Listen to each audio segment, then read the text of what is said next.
everyone, and welcome back to my channel. If you're looking for a unique Valentine's Day treat, then you are going to love these cinnamon sugar tortilla crisps. They only require 4 ingredients. We are using a package of the Old Elpaso soft tortillas, starting out with 3 of them. We are going to be cutting heart shapes as Valentine's Day is just around the corner. And these are one of my favorite easy Valentine's Day snacks.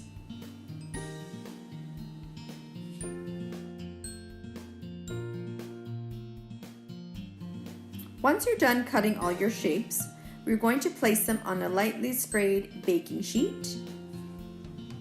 Next, we are spreading some melted butter on them and adding half a cup of the sugar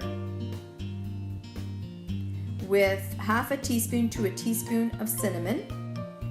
Okay, so mix this all up.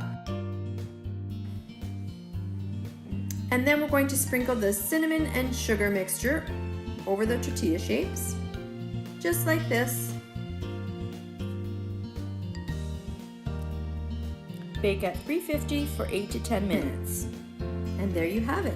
I hope you enjoyed this video, and please remember to like, subscribe, and hit that notification bell, and we will see you in my next video.